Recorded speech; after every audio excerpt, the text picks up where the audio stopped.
Om Namo Bhagavate Vasudevaya.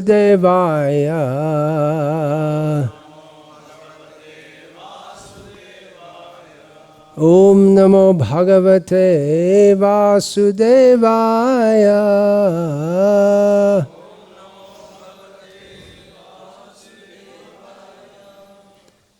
Om Jnana Timirandhasya Jnananjana Shalakaya Chakshurunmilitam Yena Tasmai Shri Gurave Namaha. Namashreshtham manamapi Shachiputramatra Swarupam Rupam Tasya Gajamurupurim Maturim Goshtavatim Radha Kundam Girivaramaho Radhika Madhavasham Prapto Yasya Pratita Kripaya Shri Gurum Tam Natosmi Vandeham Shri Guru Shri Ataf Parikamalam Shri Gurun Vaishnavangscha Shri Rupam Sagrajatam Sahagana Raghunatanvitam Tam Sajivam Sadvaitam Savadhutam Parijana Sahitam Krishna Chaitanya Devam Shri Radha Krishna Padan Sahagana Lalita Shri Vishakhan Vitamscha. Hare Krishna, Hare Krishna, Krishna Krishna, Hare Hare, Hare Rama, Rama Rama, Hare Hare. How to succeed in anything. That is the topic I propose to speak on now. This talk isn't going to be a short one. I may make it fairly short, within an hour or so. But if so, then it'll have to go on for another day or maybe 2 days. Because we can't expect to learn how to succeed in anything very quickly.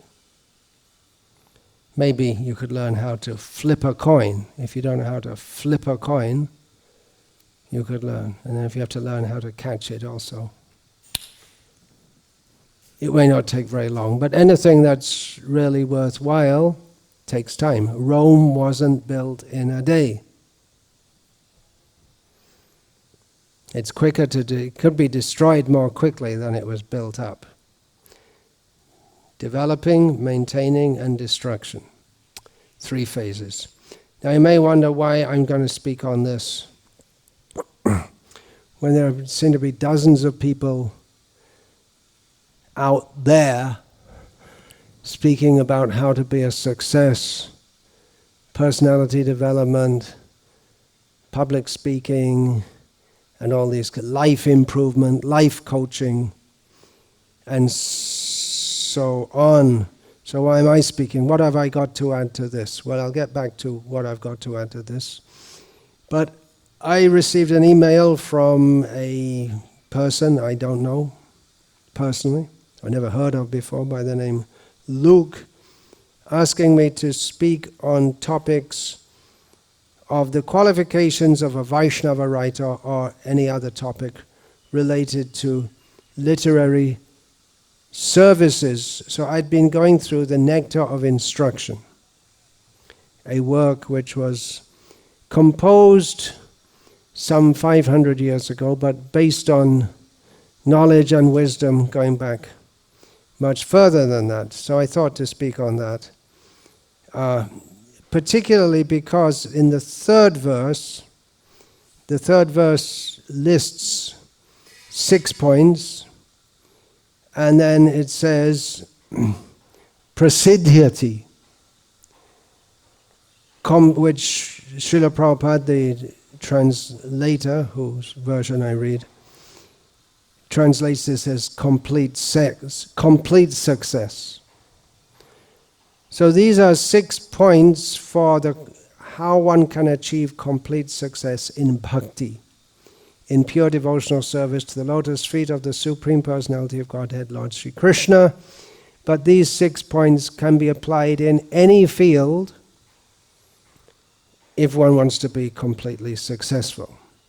The points are enthusiasm, determination, patience, acting according to a prescribed way, giving up other things, that's a broad translation of it. And how does Srila Prabhupada translate sato vrite, the last word of that? He translates following in the footsteps of the previous acharyas, following the path of persons in the past, can also be translated as leading a clean life. So anyway, I'll discuss this. Now, what am I bringing new to the discussion? It's ancient, about how to be a success. It's ancient wisdom, so it's nothing new. But it may be new for many people, or it may be another perspective of looking at things which are not so very new, and bringing up perspectives which are not new but may be new to the people hearing them, and that happens in every generation. Stephen Covey is famous for his guidance, The 7 Habits of Highly Effective People, another book, and I believe the first one of that. I haven't actually read the book, but I heard so much about it. It was a big thing in the 1990s or something. Apparently the first of them is start with the goal in mind. So Covey didn't exactly make that up. It's what we would call granny wisdom, or the kind of thing that's passed down generation after generation. And he, in different words. So I'm going to be speaking about this, how to be a complete success. It can be applied in all fields with some adjustment. I'll speak with it in 4 fields. The spiritual field, in which the instruction is originally there for spiritual success.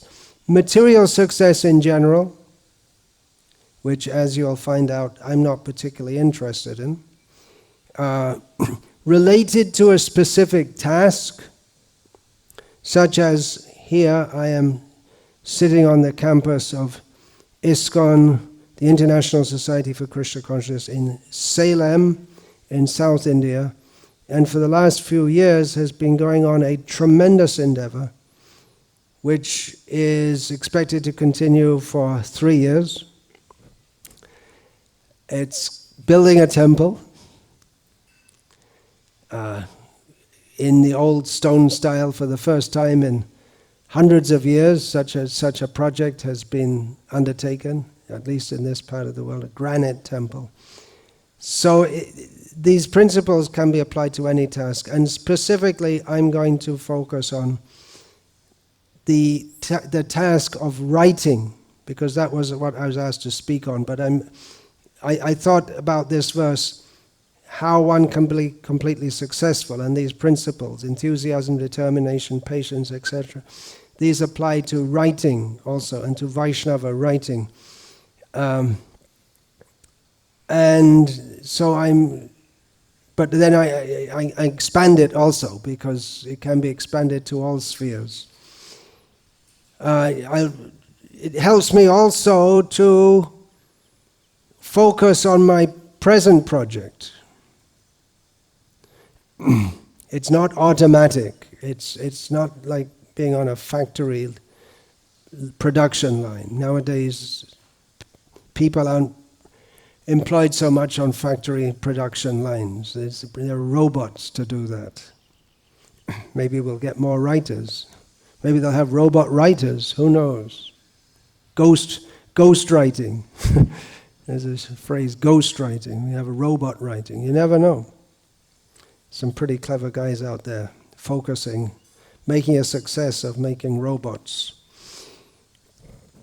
Now, I often suspect that these people who are speaking about how to be a success, they are hot air bags. In other words, they have a bag of hot air in their chest, and hot air comes out, But they don't. They are successful at teaching others how to be successful. But I wonder if they ever did anything themselves apart from telling others how to be successful. What are they successful at? They're good at telling others what to do. But what did they themselves do? What did they do significant? So now I'll toot my qualifications, a little bit, because it's not good to praise yourself. Sometimes you see people praise themselves. I'm going to do this, I'm going to do that. It's easy to say, I will do this, I will do that. But we should know that man proposes and God disposes. Not everyone believes this, but it's a fact that we may have great plans for success and we may be sure that we'll be successful. But there's no guarantee we're even going to live even a second more, or that our plans are going to work out. So many careers are being spoiled by the coronavirus pandemic, or for sports people, especially those in sports like, well, I can think of soccer. There's the biggest professional sport in the world in terms of money thrown into it. The career span is not very long. And if you lose 2 or 3 years, the prime of your career is maybe just lost. Or maybe there won't be sports played in the way with packed stadiums for a few years. And then people who are training for the Olympics, all their hopes for success are dashed because there aren't going to be any Olympics. So we should know that we can try, but we are subject to powers greater than ourselves. So to boast, even after you have achieved something, boasting is not good. Not good. But so why am I going to speak of my qualifications to speak on this? Well, I should have something to show. I suppose the fact that I was asked to speak on this subject shows that someone thinks I know something about it. I've written a few books. Written, composed, edited. I'm not sure exactly how many. About 17, I think. And anyone who's written a book knows that there may be people who just sit down and spontaneously poetry pours out of their minds, but otherwise, for writing, especially if you're going to deal with a serious subject in a serious way, as the saying goes, writing is 1% perspiration and, I blew it, didn't I? I wasn't successful in that. 1% inspiration and 99% perspiration. So it's a lot of hard work. Also, you don't know until you've done it. So I've written a few books, including my opus is Sri Bhaktisiddhanta Vaibhav, 3 large volumes based on a lot of research. So I have something I can say I've been. It's not earth-shattering. Actually, it should be because of the subject matter. It should be taken much more seriously. Not because of me, but because of the subject matter. I'm not a person who walks into an airport and all the heads turn and people rush up to me and take photos and push a mic in my face and try to take an interview. I'm not wildly successful in that, but in my own sphere, some success is there. Now, the next question is, do you really want to be a success? Really want it? Because you should know that if you want to be successful in anything, it will be your life. If you want to spend time sitting in front of a TV, going to the bar with your friends, just talking, goofing off, wasting time, just spending time with nothing in particular, leisure time, you could say. But if you're going to be a success in everything, you really got to focus on it. You have to decide, is this what you want to be? There's nothing wrong per se in being mediocre. If everyone was a success, then no one would be a success, materially speaking. Because in the material idea, you have to be higher than everyone else to be a success. There's a party, which is a political party, which has been going on for the last few years, which is been elected 3 times in a row, I believe, in Delhi and nowhere else, hardly, called the Aam Aadmi Party. Aam Aadmi means the common man. And the head of that party, who's also the chief minister of Delhi, is someone by the name Kejriwal. Arvind, I believe it is, Arvind Kejriwal. So there are so many Kejriwals in India. It's a typical Marwari name. They make fridges. There's a company that makes fridges and they're called Kejriwal. So he's not an Aam Aadmi. Aam Aadmi means a common man, but by being the head of the party, he's not a common man anymore. And that's the problem with communism. I'm getting a little off track here, but in communism, you just can't say everyone's all the same. For instance, someone has to be a lawyer, someone has to be a judge. And to be a judge, you have to study in a different way to a factory worker. It takes many years of training. You have to have the stuff up here to be able to do it. And they have to be accorded a certain level of respect, otherwise they can't do their job. He has to be accorded respect above that of the common man, and probably have to pay them more also, otherwise why would anyone, if you can just do some ordinary job and pass your time, and why should you study for years and years and years to become a lawyer and then a judge? So the whole idea of communism, or that everyone's equal, is flawed from the outset. So about being a success, it's easier to be mediocre in many ways. Just like I gave the example, when I go into the airport, I don't get photoed. People don't rush up. Actually, it does happen sometimes. Some devotee sees me and wants to take a photo, but at least here in India, if someone wears dark glasses, it's considered they're imitating film stars. Why are film stars, when they go in public, like they have to, when they go in the airport, they wear dark glasses with the hope that they won't be recognized. That's what I understand. Because when you want to be famous and successful, that's one of the things you want to become popular. But when you become popular, you don't want to be popular because it's too much trouble, right? All people always around you. Srila Prabhupada gave the example of Mahatma Gandhi. He couldn't sleep at night because wherever he went, people would be coming, Mahatma Gandhi ki jai. They didn't think that maybe he wants to have a little rest and sleep sometime because they just want to see him and be with him. And probably the most peaceful days of his life was when he was in the jail.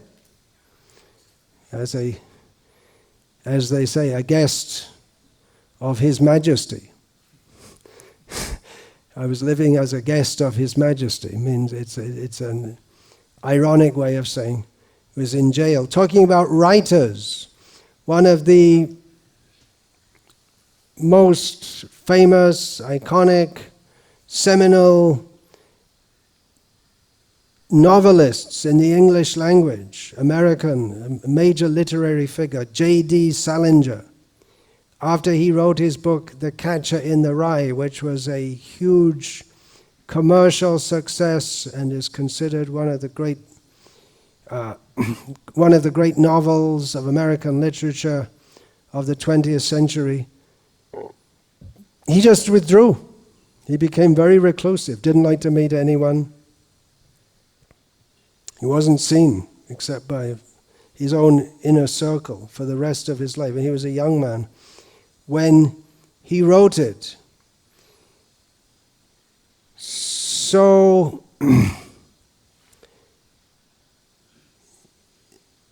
that leads us to the next question. Then why do you want to be a success? What's the point?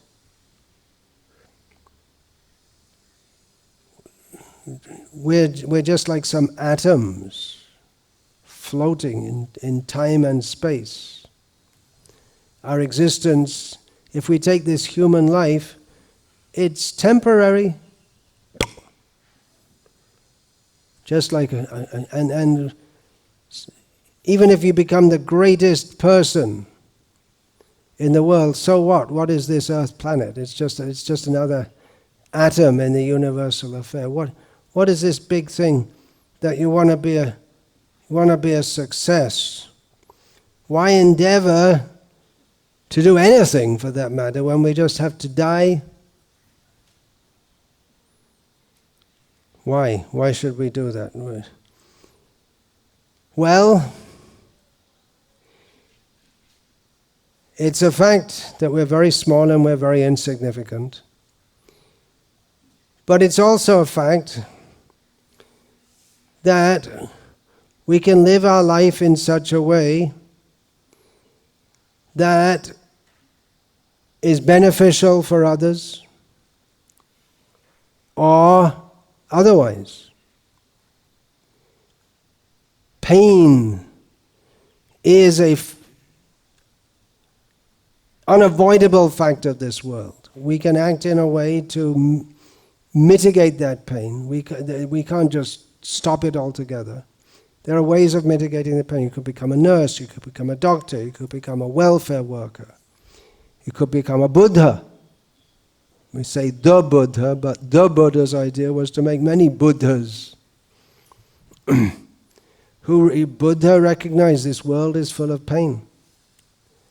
So how to completely mitigate that forever? He called that nirvana. Stopping of the wind, putting out the flame. So that's another approach. So that's one reason. You could think my name will go down in history. What's the point? And what kind of success do we want to be? Maybe the most successful person of the 20th century was Stalin. If we measure success in terms of power,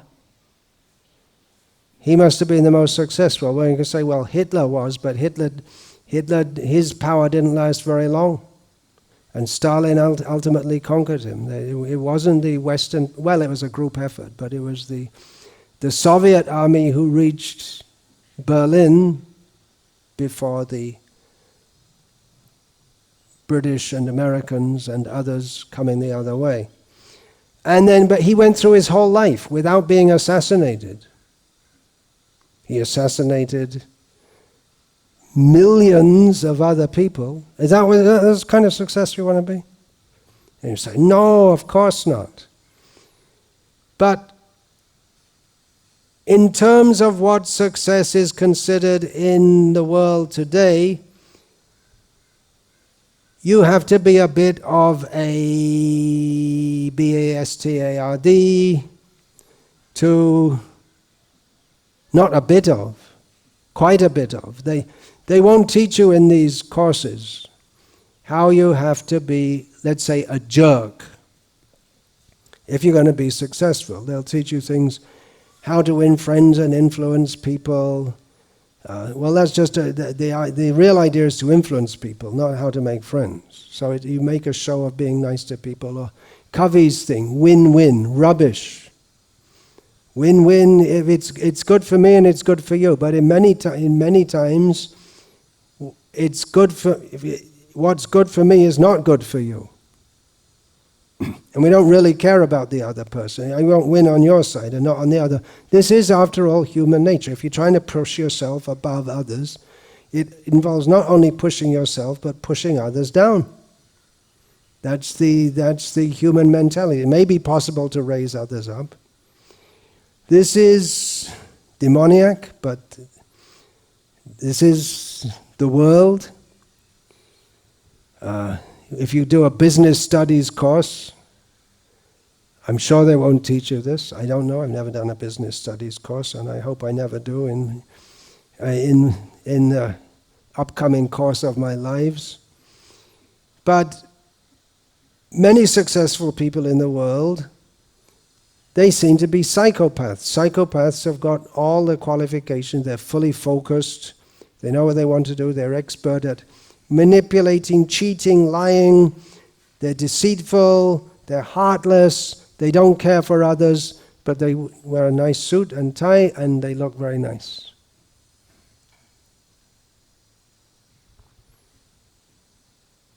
If you want to be that kind of success, then as John Lennon, who was a success in some ways himself, but a failure in others, a heroin addict. What kind of success is that? To become a successful singer, but your own life is, and giving a message to, he had so many messages for other people. Such as, I don't believe in Krishna. That was one of his messages. But he was a heroin addict. So he himself, he didn't live a happy life. But one of his messages was, if you want to be like the folks on the hill, then you have to learn to smile as you kill. Psychopathic. The idea to be a success is driven by envy in the material sense. Someone's better than me. How can I tolerate that? Let me show myself to be better than someone else. And people are prepared to work hard. They can put down even their own friends, their compatriots, even the people who helped to bring them up, they can put them down. They don't care for others. So, ultimately, success means spiritual success, as the Lord Jesus Christ is quoted as saying, "What profiteth a man if he gains the whole world but loses his own soul?" In the Vedic language, parabhavas tavada bodha jata yavanna jignasata atma tattvam, that whatever else one may do, all one's efforts are defeated if one fails to inquire into the nature of the self, the nature of reality. So real success. These 6 principles I'm going to outline, they can be used in any sphere. You can use it to become a big jerk also. But it doesn't matter if it doesn't necessarily mean if you're a big jerk that you're going to be successful. You may or may not. Fate is also very powerful. But it is sure that if you misuse your life and you act wrongly with others, that by fate, by the laws of karma, you will have to suffer for that. Whether you succeed by trying to cheat others and exploit them, whether you succeed in doing so or not, if you succeed, you'll enjoy a little bit of illusory happiness for some time. But then you have to suffer for that, because the laws of karma are an infallible, inviolable justice. We may not see the results immediately, but what goes around comes around. Like dominoes. If you make a domino, stand-up dominoes in a circle, then it goes, you press the first one, and then they all comes around and comes around. For every action, there is an equal and opposite reaction. One of the most famous scientific axioms. It's not proved, it's not provable, but it's accepted as an axiom. So it's true in the cosmic sense also. You may think I'm getting off the topic a bit. Yeah, that's true.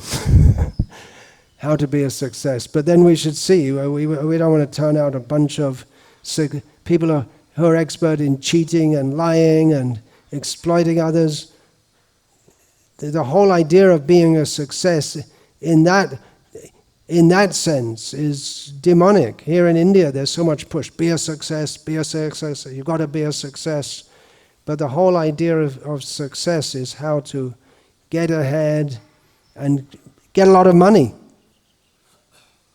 You might be doing something, being a success, generally sort of being a success is being a doctor or a lawyer or an accountant, or if you can't make it up that high, then you become an engineer, which is also pretty good. And that's all contributing to society, so-called. But the real aim is success is measured in terms of money. If you have to bring in lots of money, then you're a success. But again, what profiteth a man if he gains the whole world, but loses his own soul? Our own Srila Prabhupada, the founder Acharya of the International Society of Krishna Consciousness, he was a huge success. He went from India with 40 rupees of non-convertible currency, which means no money for all intents and purposes, and within a short time had made a movement all over the world with properties, and he became a famous figure. But when he was asked, what's the point of everything that you are doing? He was asked to summarize this by Thomas Hopkins, professor. Srila Prabhupada replied, we simply want to see that people are happy. That's all. And then why did he work so hard? And what was his contribution? Disney cartoons, they're also meant to make people happy. What's the difference between Prabhupada and Disney cartoons? What's the difference between Tom and Jerry? Or Srila Prabhupada had something substantial to give. He worked so hard because he wanted to give that which is actually actual success to everyone. You may succeed or you may not succeed in your endeavor, but in this Krishna consciousness, there's no such thing as total failure. Neha Vikramanasho, I'm quoting here from Bhagavad Gita, Neha Vikramanashosti pratyavayana vidyate swapamapyasya dharmasya trayate mahato bhayat. Anyone who takes up this line of dharma, minimally, who does even a little dharma, specifically Krishna consciousness, it can save them from the greatest danger. And this was asked, we'll find a little later in the Bhagavad Gita, Arjuna, who's asking the questions and Krishna's giving the answers. Arjuna asked Krishna, well, what happens to someone who takes up this path of yoga in all seriousness but doesn't succeed? And Krishna tells him, Nahi kalyana krit kaschid durgatim tata gacchati. Parthanai vehanamutra. What's the next line? Vinasham. Vinashas tasya vidyate. Same thing. There's no nehabhakramanashasti. The nash. You're not finished. You're not condemned. Don't worry. Anything you do in this line, Krishna consciousness, it's so good that you're never a total failure. And Krishna goes on to explain how you can take it up in another life. So there's no real failure in Krishna consciousness. Even if we take from the material point of view, what does it mean to be a success? Well, early in the Bhagavad Gita, Krishna says, Ashantasya kuta sukham. If one is not peaceful at heart, then there's no question of him being happy. So even if you become a mega millionaire, but we're not peaceful at heart, as many rich people, they don't have peace of mind, then what's the point? If we're not happy, even materially, actually there's no real peace unless one knows who he is. Atma Tattvam. So it is success. We all have the capacity to give pain to others.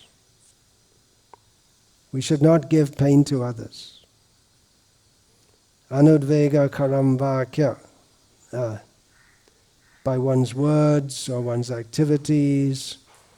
Prani matra udvega nadeva. We should not give distress to any living being. And we all have the capacity to alleviate the distress of others.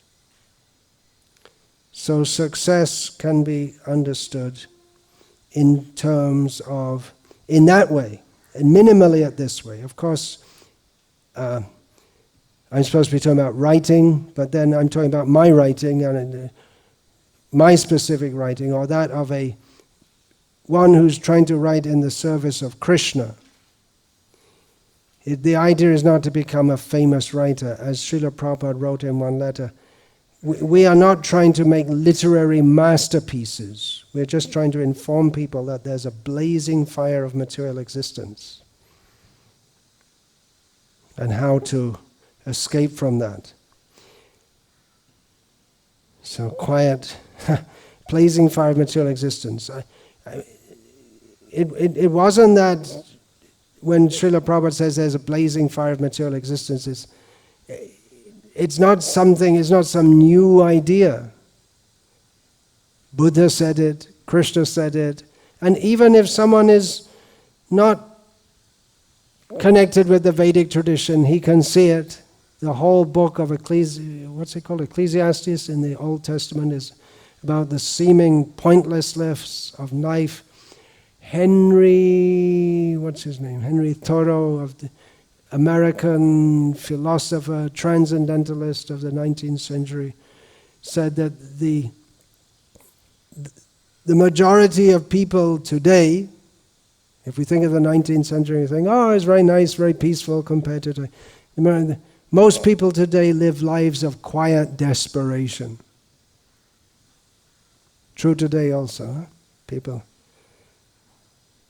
Some people are smiling as they kill you, and others are smiling as their life is crushed out by being part of a civilization which gives them no spiritual nourishment. So I'm saying what I have to say is based on this Nectar of Instruction, the Sanskrit title. It's Sanskrit work. Upadesha Amrita. So Upadesha means instruction, and Amrita means nectar. It's a simple translation. It's only 11 verses. How much can you know in 11 verses? Obviously, it summarizes many, many points. The author, Srila Rupa Goswami, has elaborated on those points elsewhere, particularly in his book Bhakti Rasamrita Sindhu, which Srila Prabhupada has also given a summary study of, called The Nectar of Devotion. So only 11 verses, which gives the essence. And one of them says, by these 6 processes you can achieve complete success. Then in another verse he gives the essence of all advice, because it's Upadeshamrita. So what's the essence of all advice? Now, in a general sphere, if we talk about what Rupa Goswami says, it will not be understandable. Ultimately, Rupa Goswami points to residence in Radha Kund, in a spiritual body. And most people in the world, actually even most Vaishnavas, have no idea what that is. And even we ourselves at the beginning stages of devotional service, we really have no idea of that. Some idea we can get by hearing about it, but it's a very, very, it's the ultimate goal of the spiritual practices which are established in other works by Rupa Goswami's himself, his brother, and other compatriots. Establish that the highest spiritual goal is to be a pure devotee of Krishna. And where does that ultimately lead to? Maybe not for everyone, because he mentions also there's Vaikuntha. He doesn't mention Ayodhya, but that's also he doesn't mention Dwarka. There's Mathura, there's Vrindavan, there's Govardhan. Can go a little higher, Radha Kund. That's the ultimate. So it may be that everyone's not going to Radha Kund. It's a very, very high goal. But the point I'm making here for the more general audience is that he starts off, Rupa Goswami, in the first verse by talking about controlling one's speech, controlling one's mind. These are very basic spiritual principles and not easy to follow. Rupa Goswami didn't invent it. This Vacho Vegam, Manasa Krodha Vegam, this verse, largely the same verse, appears in Mahabharata. So the idea is that even if we haven't come to the point yet, we're still trying to control our mind and senses, but there's hope. We can go all the way up there. So again, Covey, start with the end in mind. We're trying to control the mind and senses. It's a lot of difficult. But where are we going to do? Where are we going to go? What are we going to get out of it? What's the point of all this? What kind of success am I trying for?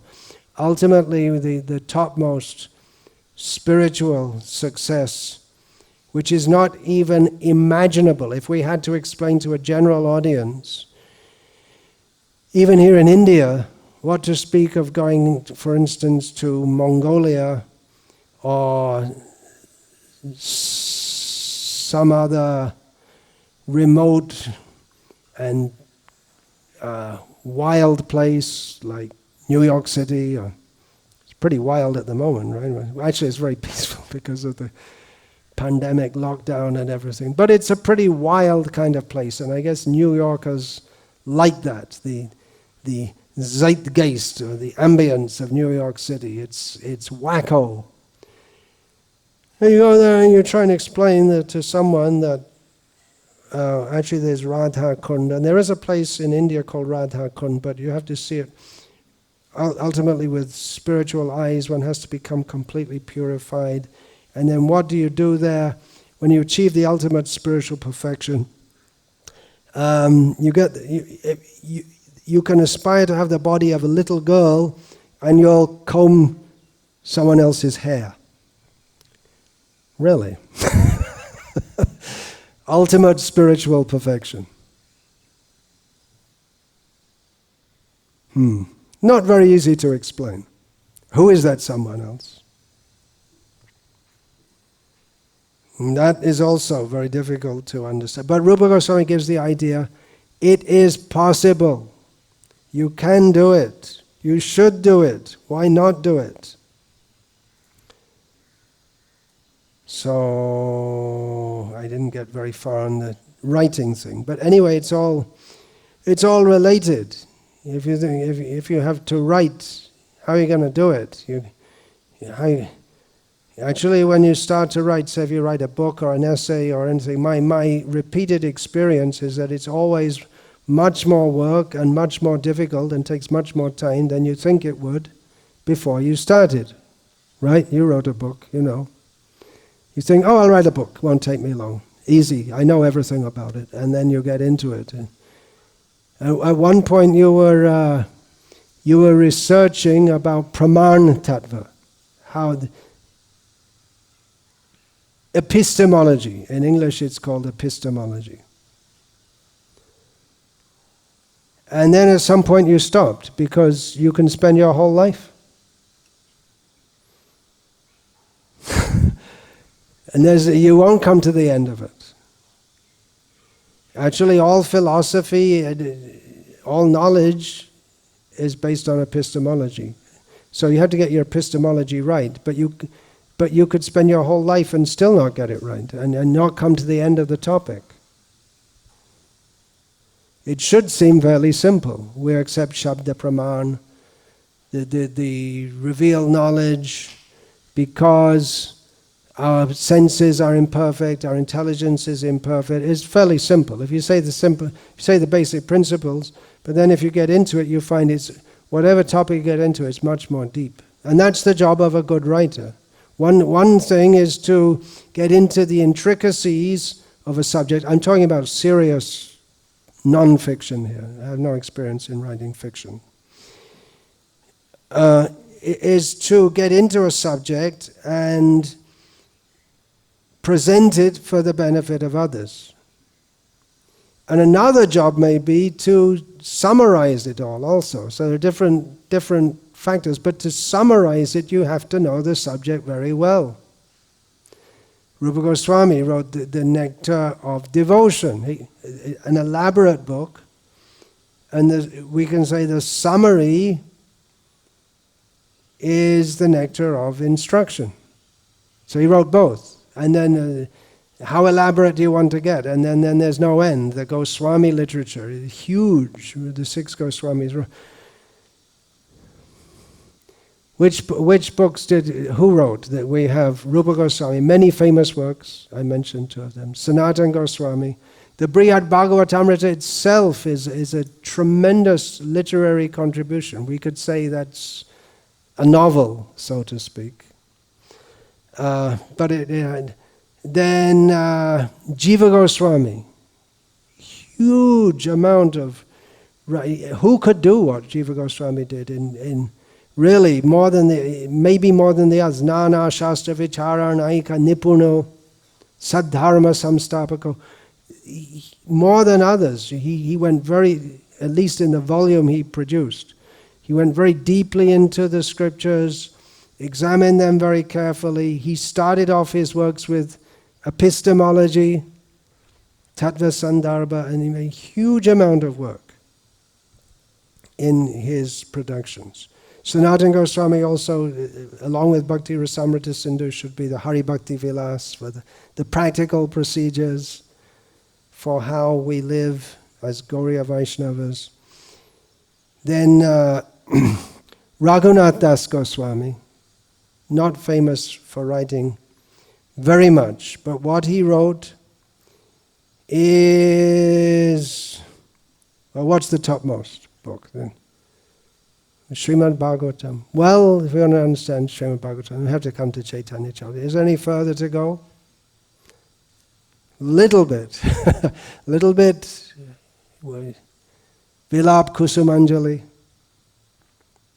Raghunath Das. What did Gopal Bhatta write? Any books? He's not famous for writing anything. Shatkriya Saradipika is there. But actually, he gave all the material for Hari Bhakti Vilas and for the Sandarbhas of Jiva Goswami. Jiva Goswami sorted it out, edited it, but actually Gopal Bhatta did a huge amount of work, but he's kept himself in the background. Raghunath Bhatta, we don't have. He recited the Bhagavatam. So they were all writers, and if you're going to imagine Jiva Goswami, if you're going to imagine what work he undertook, to explain to Jiva Goswami, even he had Gopal Bhatta Goswami's notes to sort that out. Even someone told me they have 300 pages of a transcript of a Prabhupada disciple giving his memories. Can you have someone edit it? It's not editing, you have to write it, you have to rewrite it. You don't know what a huge job. But the end result was something valuable for human society. Lokanam hitaka nana shastra vicharanaika nipuno saddharma samstapako lokanam hitakarina. They did it for the welfare of others.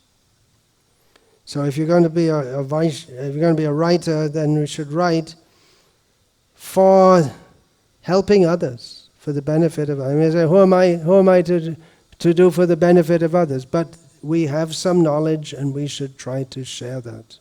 We can do so by distributing the books Srila Prabhupada has written, but he also wanted his disciples to write other books. And the knowledge he gave, even though it was huge, it can be expanded on unlimitedly, and there can be other works which help to expand the themes, give some just like practical advice. I made that Beginner's Guide to Krishna Consciousness, Brahmacharya and Krishna Consciousness.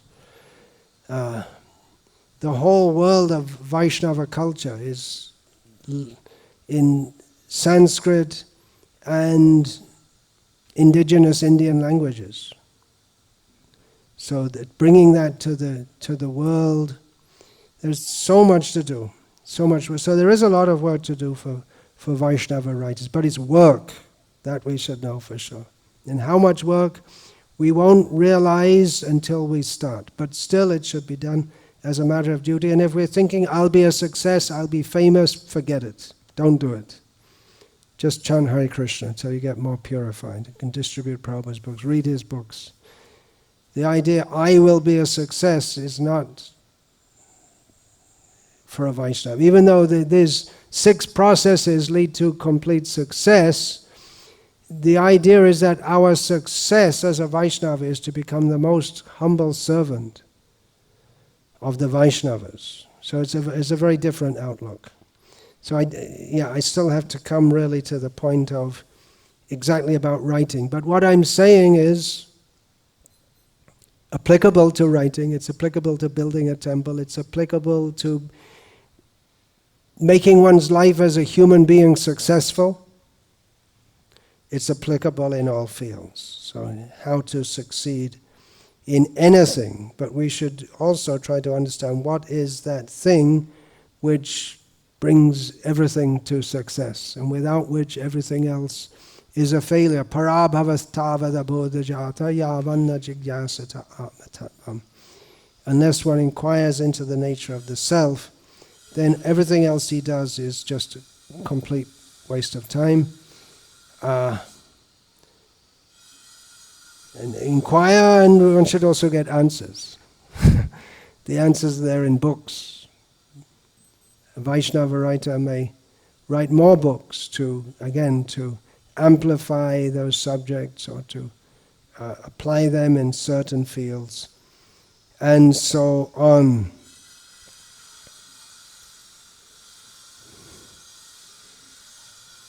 Hare Krishna. There'll be probably 2 more sessions, I estimate now, but you never know, because it always comes to more. There's always more to say. But at the same time, we just don't want to talk, and do something also. So let's finish there. To the accompaniment of sound in the background. What's that, stone cutting, is it going? Stone cutting going on. The unpleasant sound of stone cutting, which is very pleasant, because we know that the stones are being cut for Krishna's temple. Otherwise, intrinsically it's not a pleasant sound. When the baby is crying, it's not a pleasant sound. But for the mother, she's pleased to have the opportunity to serve her child. If the child goes unconscious, she's afraid, oh, maybe the baby is going to die. And then when she hears the baby crying, very pleasant sound. So the pleasant sound of the stone cutting in the background. Hare Krishna. Vancha kalpatarubhyascha. Kripa sindhubhyacha. Patitanam pavanebhyo. Vaishnavebhyo namo namaha. His Holiness Bhakti Vikas Swami Maharaj ki. Hare Krishna.